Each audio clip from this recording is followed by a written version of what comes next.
3.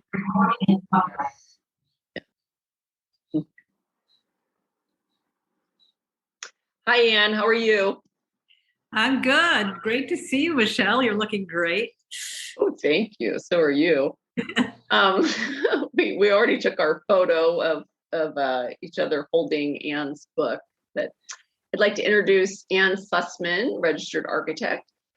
She's an architect, author, and researcher passionate about understanding how people experience buildings. Her book, Cognitive Architecture, Designing for How We Respond to the Built Environment, Routledge 2015, co-authored with Justin B. Hollander, won the 2016 Place Research Award from the Environmental Design Research Association, EDRA. A second edition featuring 40 color images of eye-tracked architecture came out in July 2021, which we are also looking at, and teaches a course on the human buildings make people feel called Architecture and Cognition at the Boston Architectural College. It's open enrollment, so feel free to sign up. She also serves as president of the educational and research nonprofit, the Human Architecture and Planning Institute Incorporated, the happy.org. I love happy. Based in Concord, Massachusetts. Feel free to reach out if you have a research idea. Let her know. Hello, Ann. Hello, Michelle. Thanks for all your great curiosity, bringing people together. You do such a good job. Oh, thank you. Thank you. And I got a chance to be with Ann after years. How many years did we figure? Well, you did come out here with the boys. When did we figure out when that was to San Diego? Oh, I don't know. I think 7 years ago. 7 years ago. Yes. Yeah, 7 years ago. We got together with our kids in Balboa Park. And then I got a chance to be with Ann during Echolfest. She was kind enough to host me at her beautiful home in Concord, Massachusetts, and showed me around. I had never been to New England. I'd never been to Massachusetts or Vermont. And then I didn't know at the time until we actually started driving there that we were going to be driving through New Hampshire. So maybe my map skills should be, I should work on my map skills. Right? Well, it was a great trip, and it was great to be with architects who are really curious about, building a better world and interacting better with clients. And it was just really exemplary. It was amazing. Yeah, and thank you so much for going with me, because that was great. It was great to. It was great to have a trip with us now that our children are grown, right? Just a girls' trip. So what would you like to say about your book right now before we start on the questions? Well, it was just really fun to talk about the book. What's really exciting is, because of COVID in part, I think people are more interested in really understanding people and health and well-being. And so maybe the silver lining about COVID is that now we can really look at psychology and biology about how humans perceive architecture in a way that we didn't when I went to architecture school. Now there's a real, I think, opportunity and a need to do it. People are interested in well-being, why they feel better walking in one street than another. They're talking about community health. They're talking about emotions. I mean, emotions and feelings were never mentioned when I went to architecture school. And now people are talking about that. They're talking about stress. A lot of people are super stressed. So now we can understand the bioscience behind stress and what stresses us out. So it's a kind of a fascinating time and real opportunities to make the world a better place, led by women. Yes. And then where were you last week? So last week I had an opportunity to speak in Washington, D.C. at the National Civic Arts Society. I was speaking at the Cosmos Club, which is it still is a gentleman's club, but now since 1988, they admitted women. And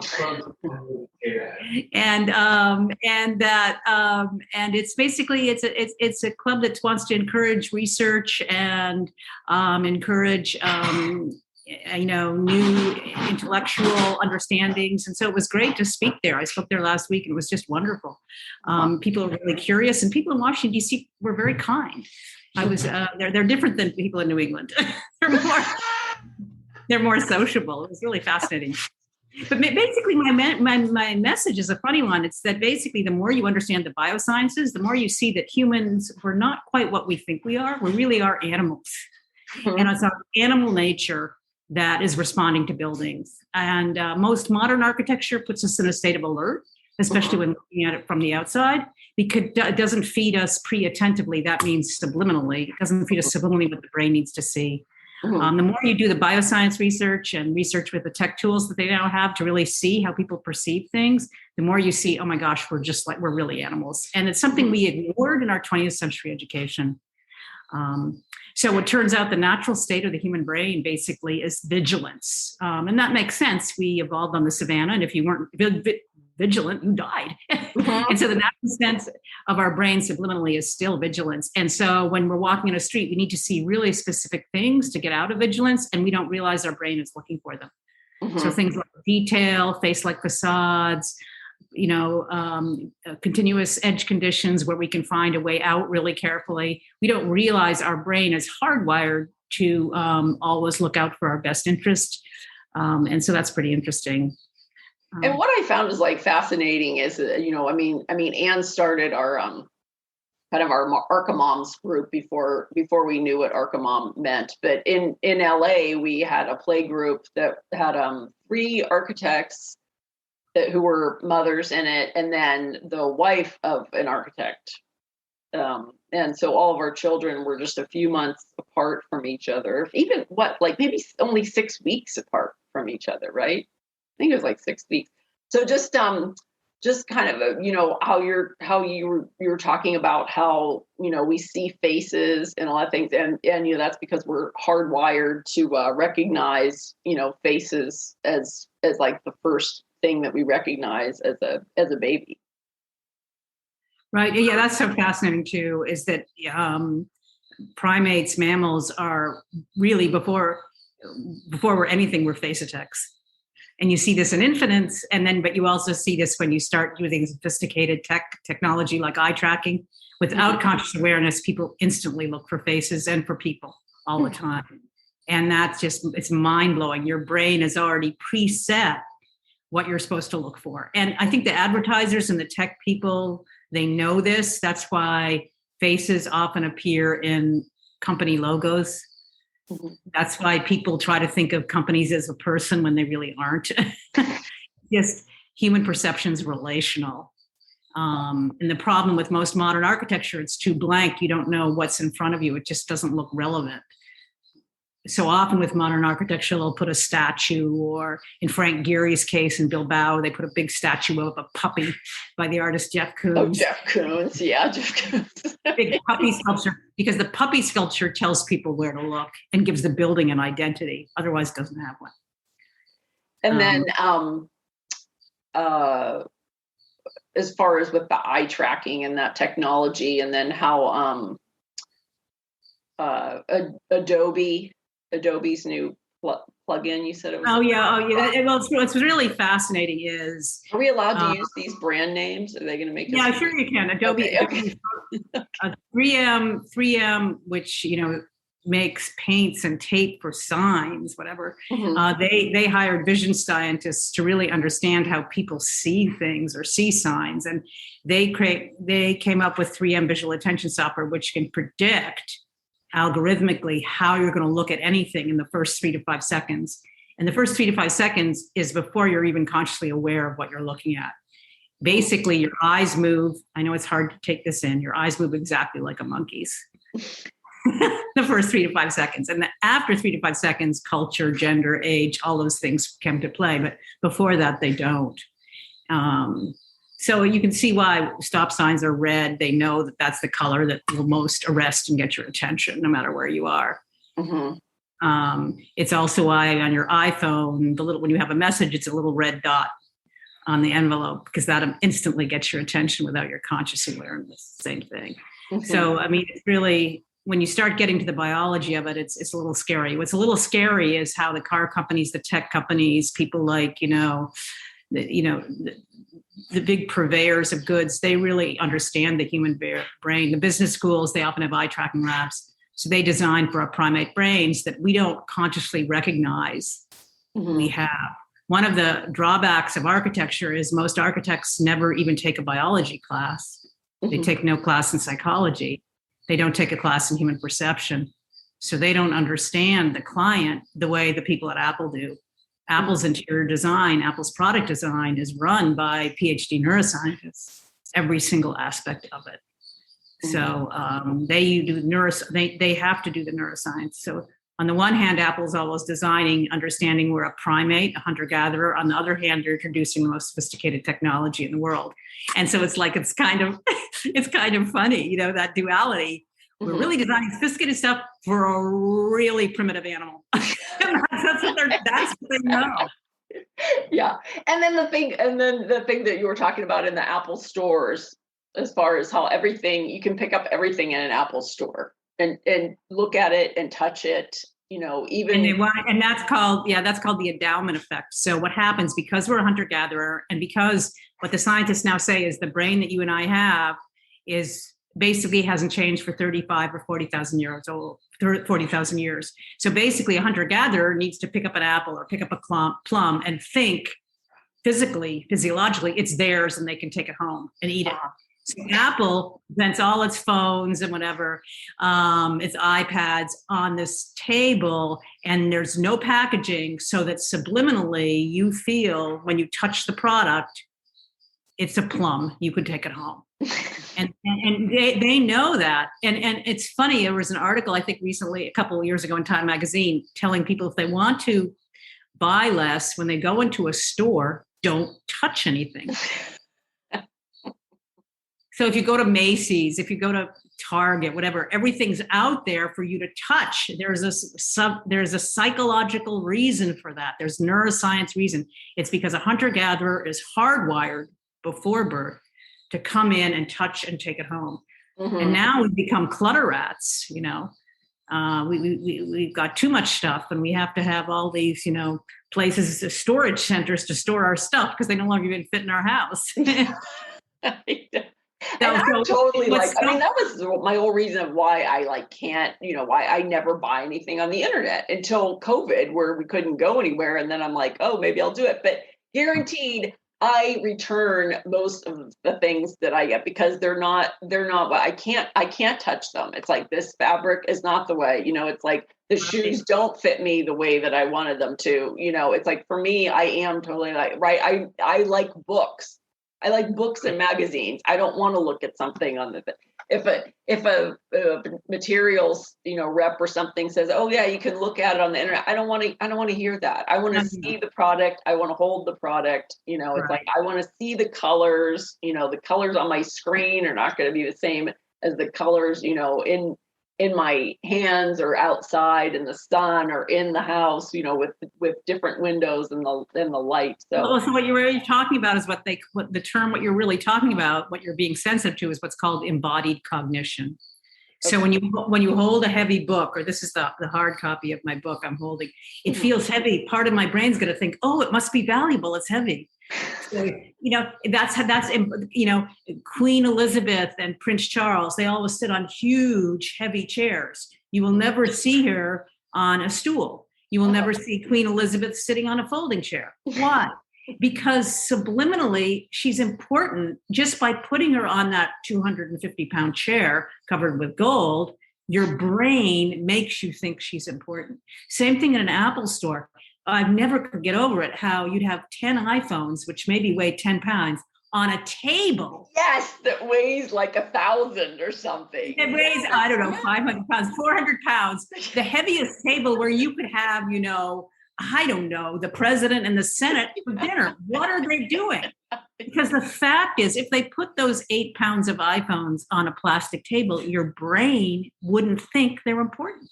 Okay. It's the embodied cognition. So what's so funny, this is the irony of our time. The traits that secured our survival are now going to do us in. Mhm. So 35,000 years ago, picking a plum and having your body say it's yours allowed people in the savannah to survive. Today, walking into Macy's, picking 5 shirts saying they're yours, it's gonna get crazy. And the amount of trash we make is like triple what we made when I was a kid. You know what I'm talking about. Oh yeah, absolutely. Yeah. It's crazy. So that what's ironic is that the skill set that humans are born with that allowed us to survive for millennia now is going to just do us in. Trashing the oceans. They now say there's going to be more plastic than fish in the ocean within our lifetime. God. But yeah. But that's the fascinating thing is the biosciences are amazing. The Organization of Economic Cooperation and Development, the OECD, they're the major think tank for the developed world. They announced in 2012 we're in a new age of biology. And it allows us to understand the human genome, allows us to understand the brain, allows us to understand all kinds of things that we didn't even know about in the 20th century or the 19th.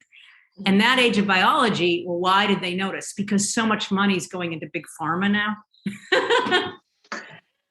So much money is going into drugs. We don't even talk about the scandals around that, but that's where they're noticing huge venture funding going that way. And that caught their attention. An OECD is an economic, they follow economic trends, and they're saying, oh my gosh, biology is taking over. Biology is taking over, but it's also offering us the opportunity to understand ourselves better, and to see embarrassing stuff. We're really animals.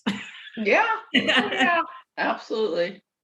Yeah, we're really animals, we're really that, and we're meant for. This is the other really important thing you see. We're meant for relationships. Mm-hmm. The most important thing in life is a relationship. There was this famous Harvard longevity study. If you Google Harvard longevity study, it'll come up, where they asked Harvard graduates, originally, I think from President Kennedy's class in the 1930s till today, at the end of the day, to figure out, what really mattered in life, what really was important. And at the end of the day, it wasn't the amount of money after a certain point. It wasn't the number of books. It was the quality of your relationships. And then what they did is they correlated people with healthier relationships with healthier lives. Yes. Yeah. Yeah. Everything's relationship. And then when you study the biosciences, you see, oh my gosh, your brain is hardwired to look at faces all the time. More of your brain is devoted to face perception than the perception of any other visual object. It all kind of makes sense. Mm-hmm. It all makes sense. Everything's relationship. And so one of the problems in the United States, the way we built and the way we've kind of organized our world, it can be harder to have relationships. Mm-hmm. People are too isolated in cars. People can't walk safely on the street. I think 40% of Americans complain of loneliness. Well, that tells you something that. Yeah. They're living in communities that are not based, that are not human based. Yeah, they're not car based. They're not based on what our needs really are. Yeah. We need each other, and so yeah. Which was kind of brought up, in COVID. I mean, so for so many years, people have been saying, oh, tech, it's going to be, people won't need other people anymore, right? And then what COVID kind of said, like, oh no, we still need people. No, people really need people. Yeah. Right. And in architecture, what's really interesting, when you go to, like, I was in Martha's Vineyard this summer, and what's interesting, they have charming villages there that have face-like facades. Well, it turns out there's a reason those houses are on every postcard, because subliminally you want to see things that look like a face, even if it's a house. A blank glass facade, it doesn't sell as many postcards. It can't. Martha's Vineyard would not be the same, I'm sure. I couldn't even imagine. I haven't been to Martha's Vineyard, but I've seen all of the architecture that. Well, it's like a lot of, any island, right? Any island. I mean, most islands are not made up of modern structures. Well, like Hong Kong. Yeah. But what you start to see, though, is the architecture that ends up getting revered or get on all the postcards that people really love or people feel relaxed around, in the end, often looks like us. Oh, yeah. We can easily relate to it because, in a way, the struggle for survival that made us was so intense. Nature had to preset what she wants us to look at.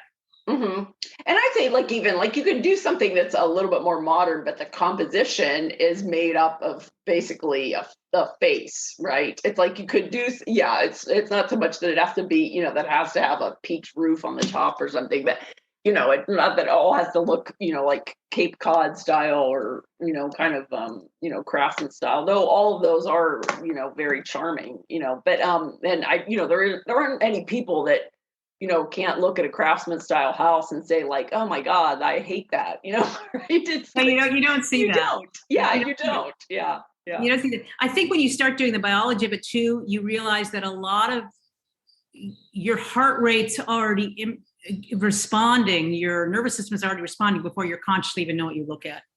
And if something's asymmetrical or blank, your nervous system can't respond the same way than if it's a cottage with a charming, with the shutters and the centered front door, right? That you're subliminally, your brain wants to be able to process things quickly. They now know your brain can process bilateral symmetry, like your face, faster than asymmetry. And your body responds better generally to symmetry than asymmetry, because I think that subliminally connects to health as well. If someone's missing half a face, something's probably wrong. yeah. And that's going to probably get an alarm, right? Yeah. And so we're also like the tracking. Yeah. Of how long people are looking at one part of a building. What about that, Michelle? Oh no, you can expand on that if you just as far as but it's really fascinating how much the problem is. One thing you start to see is when you start doing this biometric research is that consciousness is okay, but it's really a fraction of what's going on in our body. And it's kind of, I'm not going to say it's a chimera, but it's kind of a chimera. Unconsciousness, subliminal things are really directing us that we're not even aware of. We're not even aware of. But the tech people can all track now.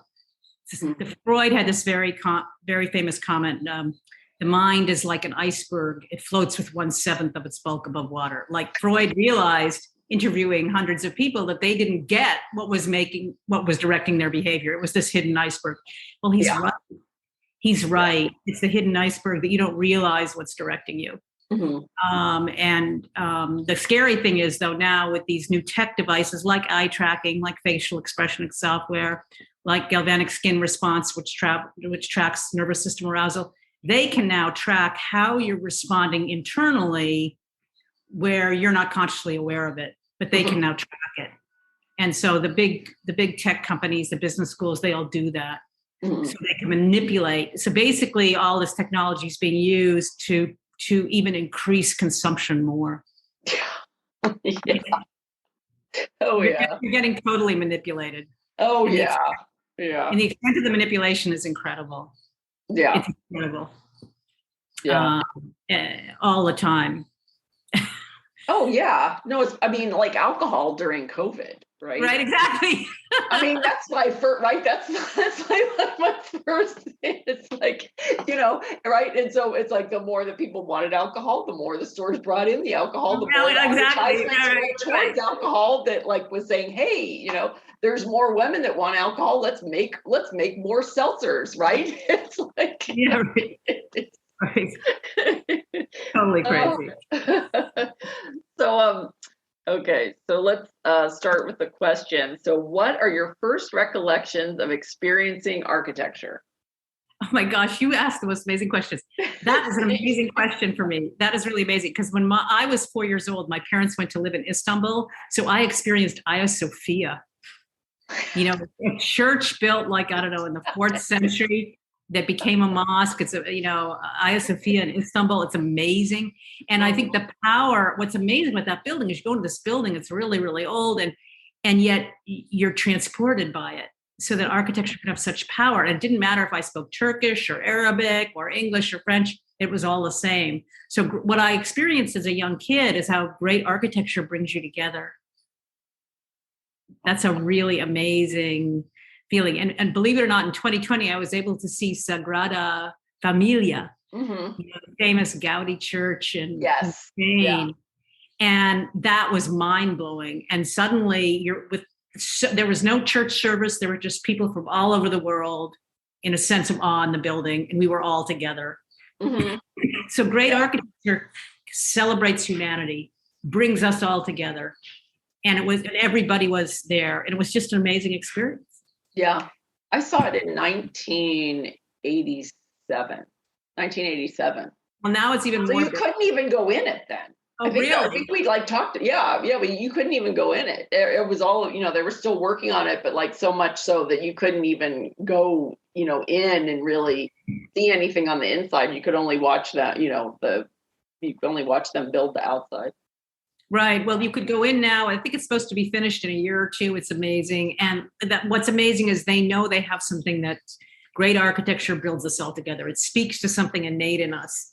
And again, like Hagia Sophia, it's similar but different, but yeah, pretty interesting to see the power of architecture to do that.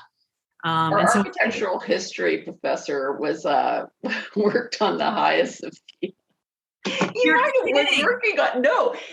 have been working on to restore it. He was working for, I don't know whether he was working for the government or had gotten some type of internship or whatever. But the thing is that he was scared to death of heights.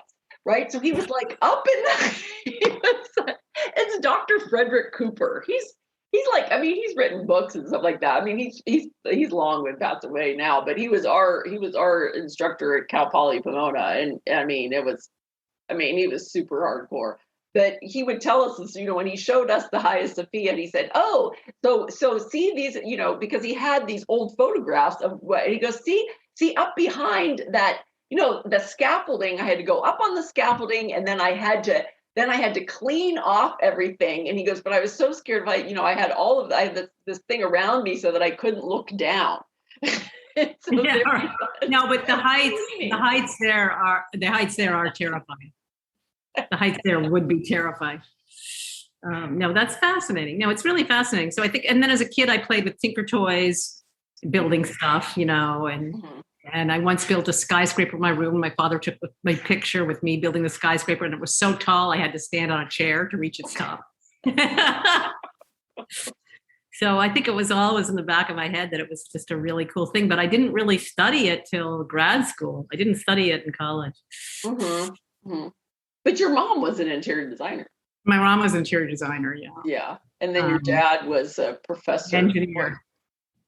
He was an engineer. Yeah. Oh, he's an engineer. Okay, but then he taught. Right, he was a professor at Tufts. Yeah.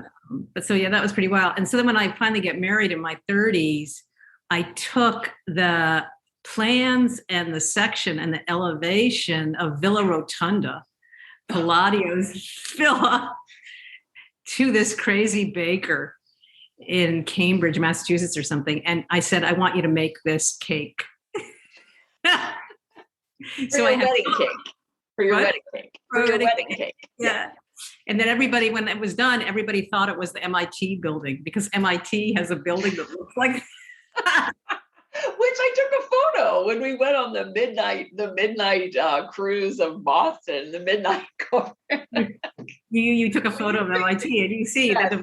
Yes. And what's so interesting about MIT is they have hundreds of buildings now at MIT, but it's that old building that was built when they moved to their Cambridge campus, at the turn of the 20th century. That's the building that looks kind of like Villa Rotunda, not really, but a little bit. That's the building that they have graduation in front of. They don't have the graduation in front of the modern skyscrapers. Mm-hmm. They don't have graduation in front of any glass buildings. No, they have buildings that, graduation is one of the most imposing classical structures. It's pretty interesting. Yeah. But Villa Rotunda, the scale though is different, right? Or are the columns as tall as they are at MIT? No, I don't think they are. No, they're not. The scale is a little different, but it does kind of suggest it. Mm-hmm. The scale is different. I think Villa Rotunda is more like the White House. And so the plans for the White House and the elevation of the White House was apparently modeled a little bit after Villa Rotunda. I think George Washington in like 1800 picked close to that time, he picked an Irish architect who had built a building like Villa Rotunda in Ireland to build the White House. And that elevation that looks like Villa Rotunda, that front door elevation, is on every $20 bill. And wasn't that what you asked what building it was? And I mean, I didn't get it right. I thought it was the Capitol building. And you said the White House.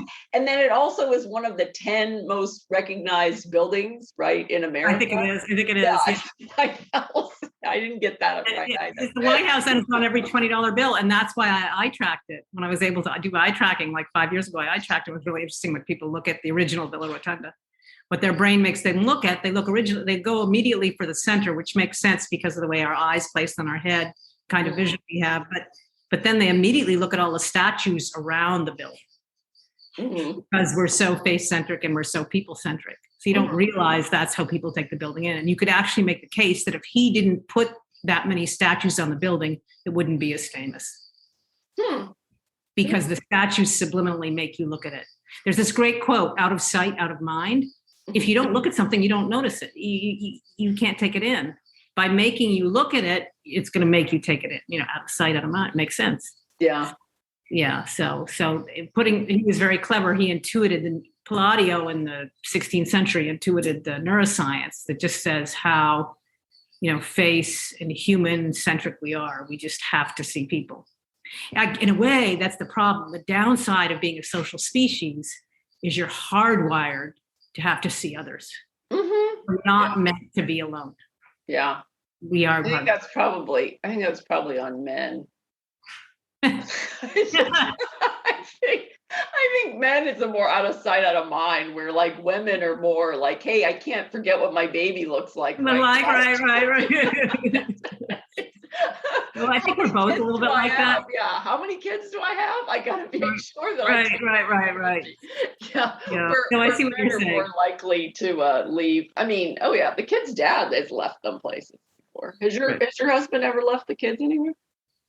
I don't remember. I don't think so. Maybe with two, right? He's got two hands. Right. With that third, it throws him off. Right. I do remember one time when they were young, I took 8 days off and I went to an architectural conference and they left them alone. And my husband came and I think they were like 6 and 3 at the time or something. And my husband came, picked me up. He said, "We can't live without you." And that's why women should go. That's why women and mothers should go to conferences. As far as right, and they get it away. Yeah. So and they should do it at least once a year. Right.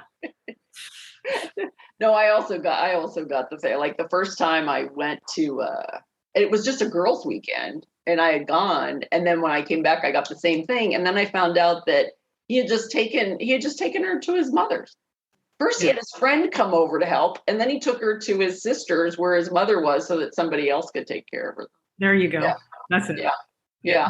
So that, and then I stopped like saying, "Oh, it's a girls' weekend." I just started making these different conferences that I would go to, and then there was like a real big excuse, right? It was professional development at that point, so I could do it. Right. Or I was getting paid for it, like doing the architecture exams, like giving the architecture exam. Well, I'm getting paid for it, and I'm getting, continuing ed or whatever, and I'm networking, so I can do that. Yeah. So what are 3 classic buildings that you like and why? Oh gosh, I know. I don't know. I don't really know. I guess Palladio's Villa Rotunda is really impressive. Yes, exactly. I'm not really sure. I think what I like is urban places that make you feel like walking. I'm really attracted to that. When I was 23 and didn't speak any Italian, I went to Siena, and I was single and I was on my own, and I felt so comfortable walking alone in a place where the cars weren't mostly on the streets. It was because of the design of the traditional architecture that made it work. I really like walking and urbanism that allows you to walk without having cars around. I think people are healthier then.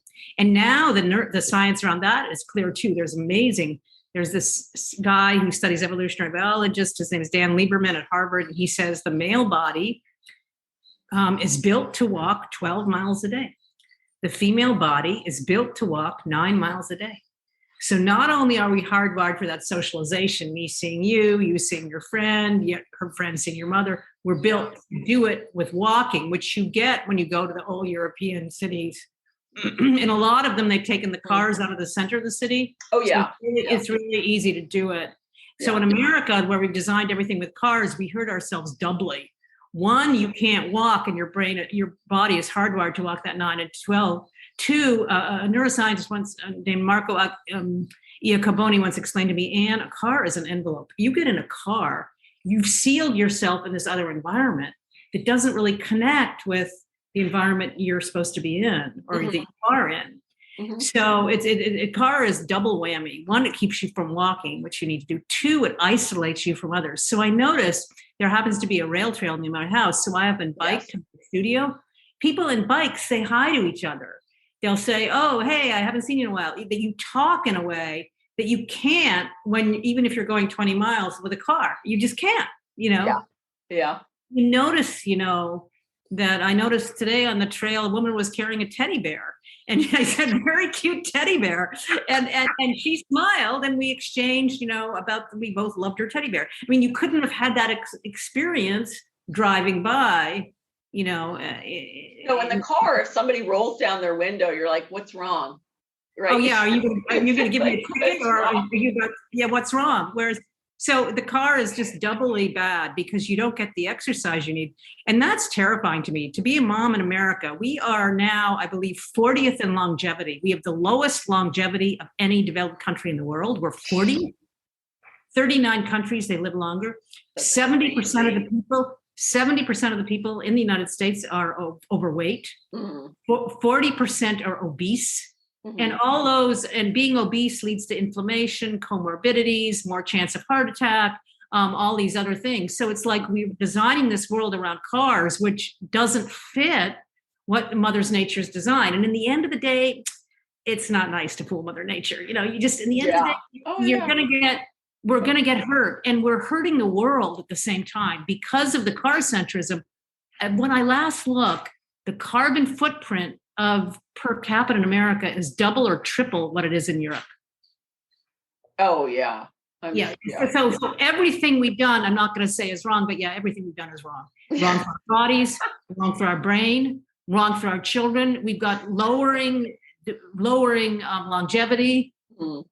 And we're creating a world where that's not what our bodies are built for. And remember, it's 3.8 billion years of design that made us. We can't change it. Yeah. And I mean, it's crazy to think, it's like I walk 12 miles a week or more, right? Just 12 miles like at the lake, right? But that's not even anywhere else that I'm like walking to do anything else, right? It's like, it's, kind of a clear, like, okay, I'm walking like 4 miles at the lake 3 times a week at least. And people like think, wow, that's a lot. But, it's actually like how many, 7 times 12 or 7 times 9. Yeah. 63 miles a week. Right. Right.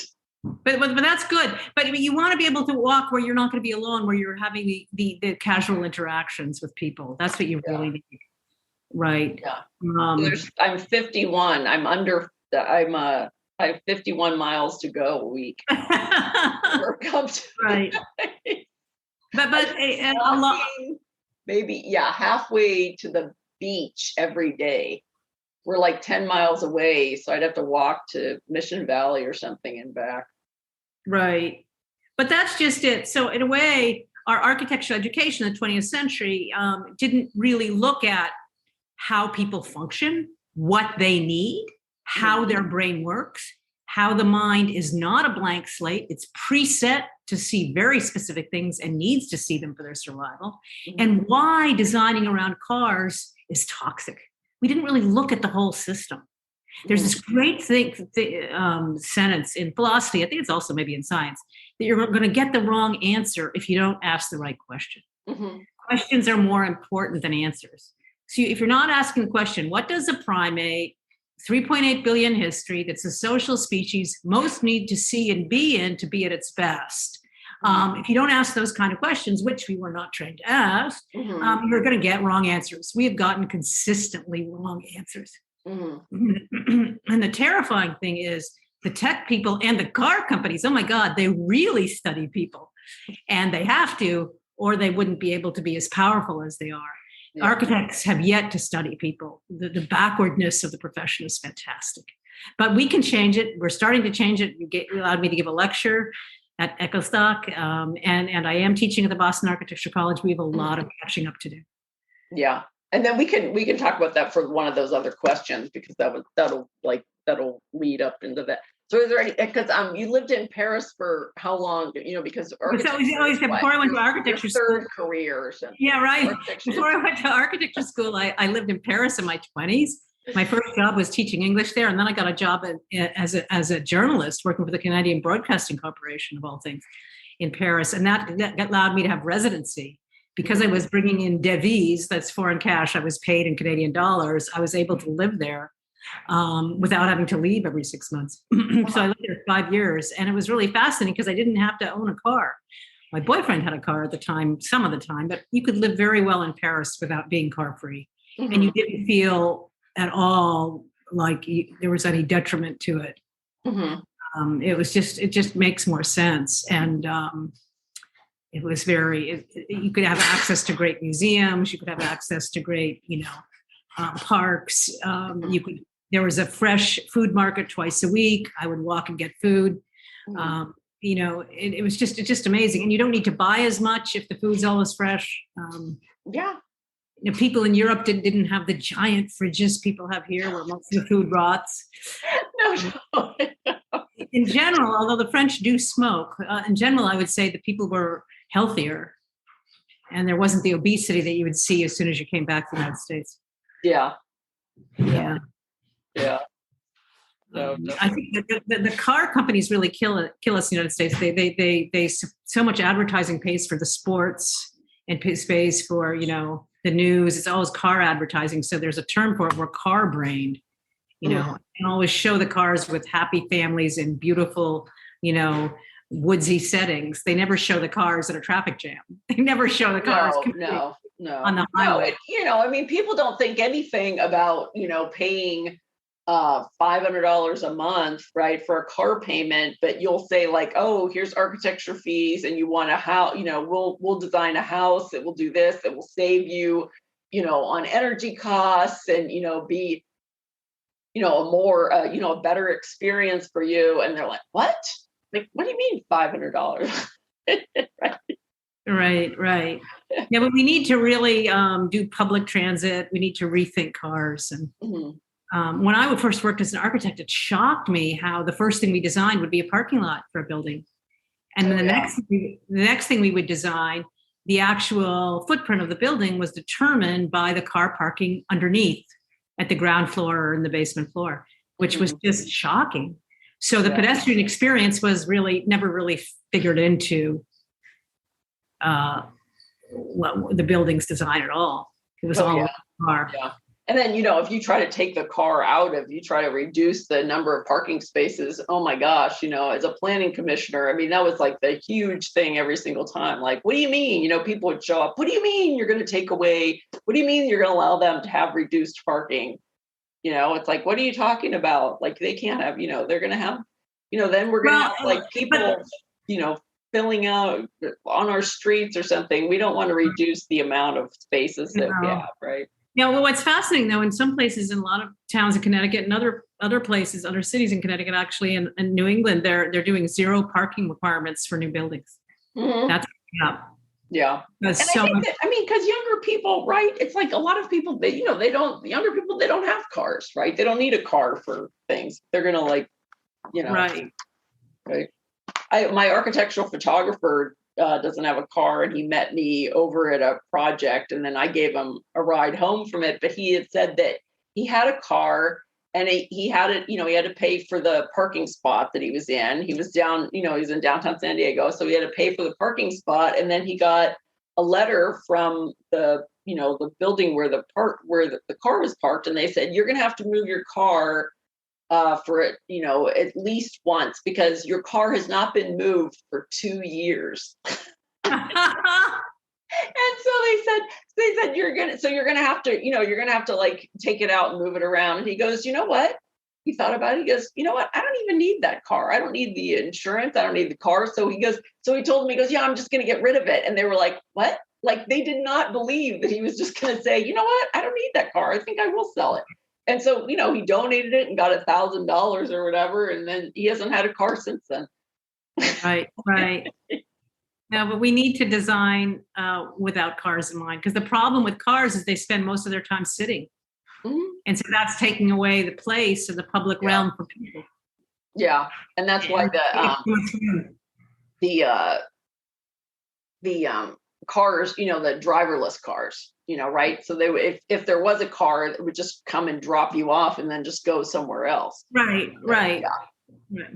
Yeah. But that's something else we'll need to fix. Women have to get in charge and fix transit and design for human health. We have to design for human health.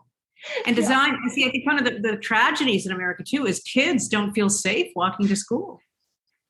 No, Unless it's funny because I used to let my kids like walk to the mall, which was like a mile away. And people are like, oh my God, you let them walk? And I'm like, of course I let them walk. It's not that far away. It's totally fine. And people would be worried about like letting your kid like walk literally 3 blocks from the middle school in order to our friend's house, or from the middle school, which was 6 blocks away from us, to our house. And they'd be like, I can't believe you're letting your kids walk home. I'm like, what? 6 blocks. Right. No, I know. It's just not. And often kids don't feel it because it's too noisy or too scary, or they're not safe sidewalks.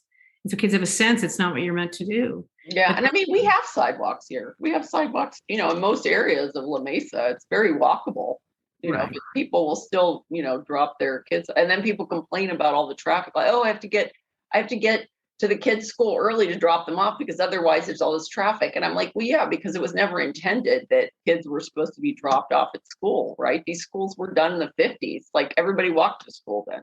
Right. And the kids would go by themselves, right? When I was 4, I walked to school. Yeah, right? when I was 6, I walked to school by myself, and it was 1.5 miles away. Yeah. That's how it was. And there weren't sidewalks most of the way either. But people didn't have as many cars. Mm-hmm. Right. Yeah. Right. It was different. But now what's happening too is there definitely is a bike mentality coming. More people are biking.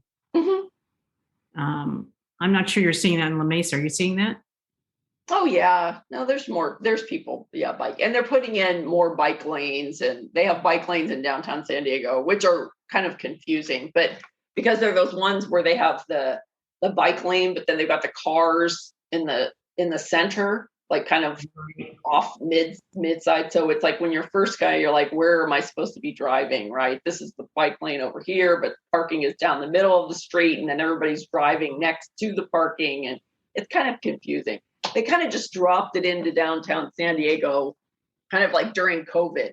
So you were kind of like, afterward, it's like, what happened? Are we allowed to park over here? Where are we supposed to park? How long is it? Yeah, I know. I think in Boston too, they're trying to introduce it, and they're not like Copenhagen, where they've really worked on it for 30 years, 40 years to make it. Oh, really yeah, Copenhagen. Yeah, it's totally different. Yeah. They figured out how to do it, and they've made it, but we're trying. But yeah, in a lot of places, it's just we're trying to incorporate bikes, but they haven't quite figured it out yet. Yeah. Well, the other thing, right? If you don't have any place to park them in the downtown, and then you just make them super expensive, so not, which we probably wouldn't be able to do that with the with the car companies here. Hey, let's put a tax on that. That wouldn't go over that well, but that's why certain places work better than others. And right. Yeah. So what would you like to say about the future of architecture? Oh, it's going to be fantastic. I do think that we just. Oh, wait. Is that next? Oh, wait. No. What do you like about being an architect? Yeah. Let's back up one. What do you Oh, like back about? one. Yeah, Well, yeah. I'm a pretty strange architect, but I like about being able to talk about emotions in buildings. And I feel like I can like basically change the profession so that we now understand the human experience better. Because when I took the licensing exam, when I went to architecture school, they never mentioned human experience or stress or, how a building makes you feel. And I think that you can't do that anymore. Now we have to learn in the real terms that stress matters, emotions matter, and how you build is going to influence how people feel. And what's really interesting with the biometrics now, you can actually show it starts subliminally. It's not just Ann saying it, it's Michelle's body responding without Michelle realizing it. But because of where the biosciences are, I can predict how your body's going to respond to the building. And I can predict one building you're going to want to stay in your car, another building you're going to want to immediately get out and walk. And that's really huge. I mean, that's going to change everything. I think introducing science, bioscience and architecture is huge and it's really exciting. You want to bridge the arts and sciences. Sciences are parts of humanity. You want to bring them together. Yeah. And we need to do that. You can do that. I think we did have some type of class about that at Cal Poly Pomona, but then we might have also had one when I was in school in Denmark for a year. Yeah. Oh, you went to school in Denmark. Well, then you were way ahead. You were way ahead because since World War II, they've been really making it less car-centric, more human-centered. But so one of the things about architecture that architects need to learn is that the mind is not a blank slate. We're preset to look for faces all the time, face-like things, and we love looking at organized detail, organized complexity. So if you design a door that has like all kinds of, concrete decoration around it that suggests flowers or moldings, it's probably a good idea because subliminally your brain will look at that door more. Too often we design buildings today, like even the new high school in my town, parents can't find the front door. That's a failure. That's architects not understanding how people work. Where the traditional buildings, where the front door is.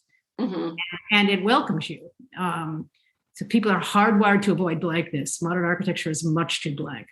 Blankness makes you anxious because your brain doesn't know where to anchor. Glass facades make people anxious. They're too blank. The brain, the eye can't figure out where to focus on the glass, inside, outside, on the reflection. You don't know where there is. You don't know where it is, and that makes the brain nervous. There's these Nobel Prize-winning couple, the Mosers, who neuroscientists, who said a really, really powerful statement. This is the most sophisticated surveillance system in the world is in your brain. So you don't realize how your brain is always looking around without you even realizing it to make sure you're safe. Traditional and classical architecture is getting the fixations. It's getting the feedback it needs to anchor itself in the space. In modern architecture, it never does. It can't. So that keeps people in cars. That makes kids not walk down the street. It's not the conscious brain directing you as much as you think. It's your subliminal brain. So that's the huge issue there. The other huge issue too is we don't design our streets and sidewalks correctly for people. Often they're just too blank asphalt, blank concrete. People don't like walking on that. The natural talking about how we like subliminally want to look for kind of these guideposts down the. Yeah, I mean, we love walking on beautiful, cobblestones or brick patterns, or around the Louvre. There's all these beautiful granite patterns. They have almost no signs to the entry of the Louvre in Paris. Don't need it. The beautiful granite patterns or the stonework guides people from all over the world, and 8 million people a year ago, or before COVID they did. And also the sidewalks often in Europe are often brick patterns, whatever. Those really matter. Patterns really matter. We love looking at rounded patterns. So you need to make design evidence-based. I think one person in California really got that was Walt Disney. Yeah. Because he sent his Imagineers before he did Disneyland. He sent his Imagineers to Europe, to Tivoli Gardens, in Denmark, to all over to watch people having a good time. And he wanted to build the architecture of happiness Mhm. He used that term back in the 50s. And then, 10 years after he builds Disneyland and Disneyland Main Street, it's the most visited tourist site in the United States. Mhm. Then in 1990s, they do a version outside of Paris. By 2016, the most visited tourist destination in all of Europe. So they understand. Crazy. Yeah. It's totally insane. But, Yeah. but they really studied, they didn't have the biometrics then, but they really watched people. They did evidence-based design. What makes people happy? What do they need to see? Where do they want to go with the grandmother and the baby and the mother-in-law? Where do they want to go? How will they want to be? Disney knew you take the cars off Disneyland Main Street. No cars allowed. He Mhm. figured it all out. And I'm not saying all our streets should look like Disneyland Main Street, but if more of them did, America would be a happier place. It's just the way it works. It's nature's Right. It's prescription. 3/4 inch scale. It's 3/4 scale too, right? Isn't I think Disneyland there is some kind of funky and scale. Carmel is like 3/4 scale also. Well, yeah, you want to do is the natural way you hold your head is 10 to 15 degrees as you walk, looking down. And so if the buildings are really high, 40, 50 feet high, you can't comfortably hold your head. Mhm. So if you kind of distort the perspective a little bit, you could still walk that way. Mhm. Be more relaxed. So Disney figured out what people needed to see. I'm not saying everything should be like Disneyland, but we need to really look at how people function and we build places that are just too scary, and that makes people stay in their cars all the time. That's what's going on. So we really need to totally retrofit how we build. We need to, everything. We need to really start with how humans are built and look at that. That's what I see. And so that's what I think women like us can lead that, build a more humane world. I think one thing that shocked me working as an architect was how much it was just run by spreadsheets and money. It wasn't run by how people feel. And how people feel was never put into the algorithm. Right? Yeah. And that needs to change because that's hurting us. Mhm. What's really scary is places like Nantucket in Massachusetts, islands like that, they banned modern architecture as of 1971. And now they have the highest, I think, real estate valuation per capita of any place in Massachusetts. They no modern architecture since 1971. And then places like Martha's Vineyard, there is modern architecture, but in general, if you're doing a new building, you can't see it. They don't allow you to see it from the road. So it has to be hidden. And then the old town centers are always traditional architecture, no high rise. Martha's Vineyard, no chain stores are allowed. And also, believe it or not, you're going to die when you hear this, no traffic lights are allowed. No red flashing lights. Really? Oh, I didn't know that. Yeah, no. So, and roads are maximum like two lanes wide. Yeah. So that automatically, is there a height limit? There may be, but I did not see anything over 3 stories. Okay. I didn't see it. But so when you imagine a place where you go out, there will be no flashing lights, no red light. You do have a stop sign. That just changes how you feel. People can't go 50 on the road there. It's not going to work. The road's too narrow. So they design for, well-being in nature and in common humanity, not for the industrialized economy. And so the wealthy like Obama, Jackie Kennedy, Art Buchwald, where do they go? They all get their final house at Martha's Vineyard. So it's really weird, people running our world escape from what they've created to this island, which doesn't allow. It's really true. It's really true. But listen, Michelle, I don't want to keep you longer. I could talk to you all day. No. So we talked about the future, right? Is there anything else that you'd like to talk about? I think you're doing a great job. I think you're doing great. And I think bringing architecture to the public, architects learning to talk to the public better is just so important. So you're doing a super good job, girl. Oh, thank you. Thank you. I think what you're doing, I find it really fascinating that, well, I mean, of course, George, George had passed away, but you had passed away, but just kind of like what Carol and Karen and you and I, like kind of this like how we were as mothers, when our kids were younger, and then kind of how we are now. And then, I mean, Karen is a therapist, and I've interviewed her before, and you're doing things that are more about like how our body and minds work together. And, and also part of the kind of the community building, right, that you did before this, you kind of had your like community building. Right. Yeah. And just, I mean, even community, your great space that you have with the development project with the old factory building. Yes. Yeah. The mill buildings. Yes. Which that, yeah. People need places where they can get together as a community and be creative. Mm-hmm. And they're just too isolated. And so that mill building is great. So there's shared workspace, there's shared artist studios, there are places where people can give lectures. I mean, it's just really a cool space. Yeah. I mean, and that's just incredible. Your husband has his green building, consulting agency there and offices there. Yeah. No, it works well. We're really lucky. And then I can just ride my bike there in 7 minutes. Mm-hmm. So that's what you really need. And then having artists with people who are entrepreneurs, so they have the money to buy the art, that also makes sense.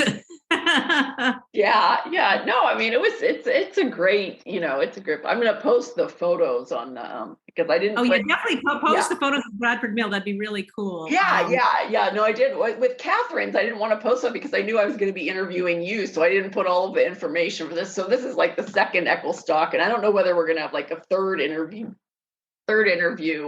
for Ecclestock or not. This is the second one. So we can get were there any takeaways from Ecclestock?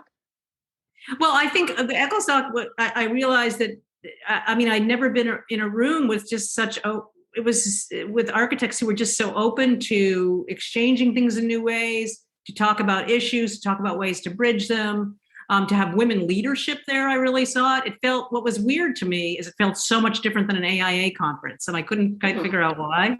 Mm-hmm. It felt more, I don't know. It was a warmer community, perhaps. I'm not quite sure what it was. Yeah, and it was also kind of interesting. I think I said it. I mean, Catherine and I brought it up in hers that with a committee of 4, 2 men and 2 women, then plus Jeff, but he wasn't really involved in all the planning and everything. And then the people that showed up at the conference were again like half women, half men. Right. Yeah. So, I mean, that was interesting that, I've always said like, okay, I mean, in order to like be able to, for women to kind of like lead in the profession, they want to see other women leading in the profession also. That's exactly right. And that's exactly, in a way, you're also modeling that for younger women coming up. You're modeling what I never saw. Yeah. Really. Yeah. And that's what's so important, what you're doing. It's for the younger women to see you leading, and know that you're showing them the way. That, Michelle, power to you. You too, Ann. And bridging the, California, Massachusetts will bring the country together. Yes, exactly.